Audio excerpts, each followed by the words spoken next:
Rád by som vám predstavil náš výrobný program rozmetadiel. Začneme s modelom MS801.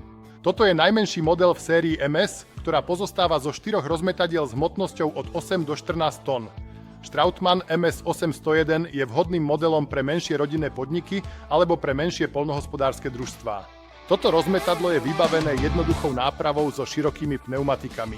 Vďaka tomu je ideálne aj na použitie v nepriaznivých podmienkach. Ak najazdíte veľa kilometrov aj na cestách, je voliteľne k dispozícii odpružená tandemová náprava, ktorá zabezpečuje ideálne jazdné vlastnosti aj na ceste.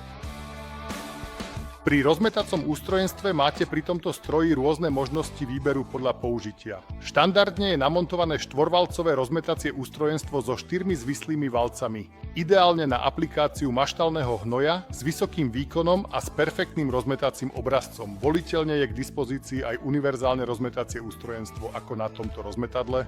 Vďaka tomu je rozmetadlo použiteľné napríklad aj na kompost a teda je možné ho flexibilne využívať. Novinkou rozmetadla MS je koncept obsluhy. Nový panel e-Control Lite je teraz k dispozícii aj pri tejto modelovej rade. Funkcie stroja sú ovládané cez priame pripojenie k traktoru, avšak v kabíne traktora máte malý ovládací panel, pomocou ktorého môžete pohodlne nastavovať podlahový dopravník. Rovnako je integrované aj sledovanie otáčok, takže nemôže dôjsť k poškodeniu v prípade, že sa rozmetacie ústrojenstvo zablokuje, pretože sa podlahový dopravník automaticky zastaví. Na väčšom ovládacom paneli e-Control sa všetky funkcie ovládajú pomocou prepínačov a aj tu je zabudované sledovanie otáčok a možnosť nastavenia podlahového dopravníka podobne ako pri menšom paneli.